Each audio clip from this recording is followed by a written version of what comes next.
Hey, what's up, folks? What's up, folks? It's the Legendary Gravekeepersven here. Continuing part two of my last video and talking about more about myself. As far as to get to know more of me off of the initial introduction. Anyways, I was pretty much born in New York, when I was a young kid. All the way until about the age of nine and a half, give or take. Then I pretty much moved to Las Vegas. I'll fast forward because, well, if I don't, it's gonna be a long story. Anyways, fast forward, went to the usual middle school, high school thing, and I think around fast forward to past 18. Fast forward to past 18, I pretty much have been more of a liberal guy. I love people in general. I could care less of what you are for real. I really do. I really could care less. It's too. This world's too stupid to be screaming on some dumb shit. Okay, straight up, straight up.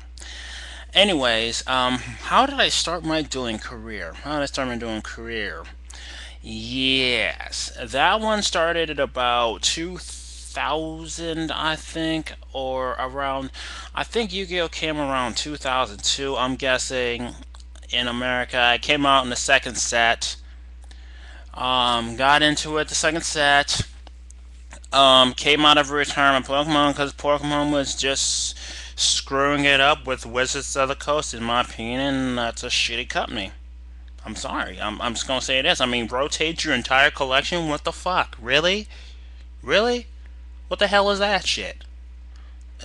Ugh. Whatever. Anyways, I started my dueling career. Actually, started in Hollywood, California, while I was still in Job Corps. Then Job Corps, and I taught myself. I bought a Kaiba starter deck because of the fact that the anime in general to me was appealing. Period. It always has been. I've always been a gamer and an anime fan and comic fan for years. Pretty much as soon as I could comprehend the word stop, I pretty much learned how to re-accelerate it. I could pretty much was able to read at college level from about the age of 5 or 6. So yeah, I was kind of a get the kind of guy. My dueling career started way back 2002 in Hollywood, California, where I had bought like three Kaiba starter decks, and I was all about. Don't get Yuki's okay as far as a character goes. Well, man, it's season zero. That shit was crazy. Him killing people in the manga and in the anime. Anyways, I always was about power, but having a solid strategy at the same time. Kaiba appealed to me. Kaiba had all the good stuff in it. Yugi had okay stuff, but Kaiba was the man. He still is the man. Kaiba was the man. Is that he obtained power by basically beating people out of the way and getting his shine on. Okay, getting his shine on like I do in my Yu-Gi-Oh deck. Most of my deck I foiled up in about less than a year, less than a year's time because I happen to get lucky and happen to have enough, trade value swag, and I got lucky. I got very, very, very lucky, and I was able to make it so that I could do that without a problem, with no issue, you know. And I mean, but then as far as what happened Ray Day Games, pretty much at a huge box tournament. It was hella crowded. Had a phone call, called a friend of mine for a while, and God, it was a madhouse. It was a lot of people. It was a lot of people, and then tried to get Utopia like I said in my last video, but I tried, but the people were being really stingy for a card that's worth about $5 or less. About $5 a yes. And one guy tried to, I'm not going to say names, I'm not going to name races, but let's look at it this way. Dude was trying to sell me for $10. I'm like, are you out of your goddamn mind? And he's like, oh, you said buy $10 for a Star Trek. I was like, dude, I'm about to move. Okay? I'm like, dude, I'm about to move. I gives a fuck about you. I pretty much put it like that. It's like, I'm like, whatever, dude. I'm not going to waste my time with scrubs like you. Pretty much. Because that's what you are. I've do him before, and I've already handed his ass to him before in the past. So I guess a fuck. That's how I'm feeling about it. And but I will not take my experiences back. The people I've met, the people I've dueled from here in Oregon, Seattle. You guys right there. You guys gave me some damn good experiences. You taught me how to play harder and play smarter and play strategically. Lately, my ability to foresee cards or to have a really great foresight and reads has increased quite a bit lately. I don't know why. I've always had that special ability about myself, about clairvoyance slightly. But anyways, um, I mean, throughout my dueling career, I've faced some tough opponents. My beginning, I got stomped on it. Franklin's Collectibles back in the day. Now, back in the day, I was back in Metal Raiders. Metal Raiders was still hot. I mean, y'all should have collected y'all sums in Mirror Forces all day. Anyways, this back when basic gameplay was basic gameplay, and we didn't have the special summoning madness that we have now. Stomped on, regardless of scrub, like that, but I have actually never really had my cards stolen. Really, maybe one or two. That's about it. Throughout my entire career, really. Never lost a whole deck. It never really lost a whole deck or anything. That was pretty much it. And I mean, here and there, but it was like there were cards that were extremely replaceable. But when I started to lose there back in like 2002, 2000, I think 2001, 2002, give or take. Anyways, I vowed to push myself harder. 2002 came, left John Core, did my thing, did the service briefly.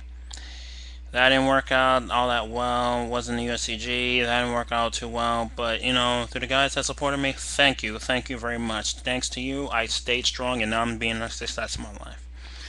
Paying my own car note, my own credit cards, all that. Anyways, and I got stronger over the time, and obviously as this game progressed, the stronger I got.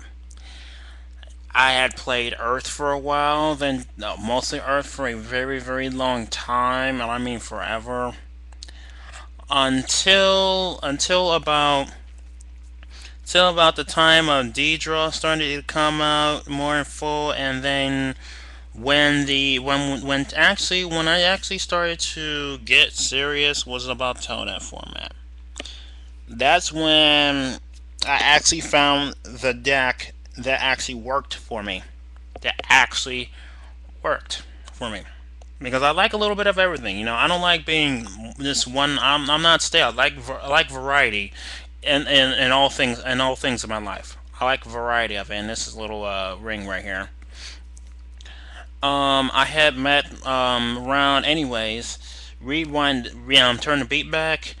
Around 2002, 2003, met my second mentor, or actually rather my first, Patrick. Dueled him back in Vegas. Got back to Vegas and played him against Harpies. I don't know what he had. I don't know what the hell was back then. I think it was Chaos still. I think it was. Then I follow him, met his friend and long time friend named Ron, and then, saw him around for a while, around, started wanting to learn tips from him, pretty much, eventually I became part of the family. And with Ron, I got really, really strong, and apparently everybody that learns on the Ron, Mr. Ron, Mr. Ron Sharpstein, fantastic player. And need I say more? Anybody and everybody that learns under him is either A, will do extremely well at locals, or do extremely well at regionals, or get a reputation like I have for playing Gravekeepers. Hence my name. Around the Chaos format, played Gravekeepers and top 8 for a long start. At first, I didn't top at all at locals, then I started top 4ing, then top 8ing, then top 4ing. One day I played at the old Game World, way, way, way down in near North Las Vegas before they closed it up, and I had won first for the first time, and probably never have done it again. But because this game's just wow, this game's like really crazy now. But I'd gotten first, and I've gotten like really, really, really, really great respect because of that. Excuse me. Really, really great respect behind that. And ever since then, I've been forcing myself to become stronger, thinking my moves out before I play them carefully and not letting my opponent rush me. Also, I thank whoever created Dual Network, Blackluster Soldier, thank you. You have allowed me to not only successfully test decks before I put the effort into them. You have also caused me to allow me to learn how to control my tail deck properly under any situation. Thank you. Thank you for that. Thank you for the opponents. Anyways, eventually I gave up Gravekeepers over time and passed them down to Ron, and he's gave them steroids, and he's been winning with them constantly ever since against any deck. You can ask anybody in Vegas on the Yu-Gi-Oh tournament scene there. They know who Ron is. And he's raising a great, wonderful family. Thank you all, Sharpstein family, for taking me in when I needed it. Thanks, man. I owe y'all. Thanks to y'all, now I'm a success on my own, doing my own thing, and I'm going to enjoy that sunlight. And before this video comes too long, and for it, I'm going to wrap it up. Anyways, this was just a little bit enough about me. Let me know a little bit more about myself. Also, just let y'all know real quick, I am an Iraq war veteran. I served in Operation Iraqi Freedom around 2007, 2008. Went a little crazy, but that's a whole nother ball game. I'm glad I'm back alive with all my body parts intact. And all that. And I'm glad to see y'all, and I helped raise people. I'm there to help people. And help people build decks, give them great ideas, and get their name out there so that one day they'll form teams. And when they get a deck built by me, or when they become so good, it's like, who taught you? They say, you know what, that guy right there taught me. Sven did. He taught me how to love the game and still be competitive no matter what anybody says, and still be a friend for life. Anyways, I'm going to wrap this up. This is the legendary Gravekeeper Sven. Remember, if it's not epic, I ain't playing it. Period. And to the rage quitters out there, I love y'all. Y'all give me all the attention y'all need. Thank you very much, and y'all have a great night. Peace.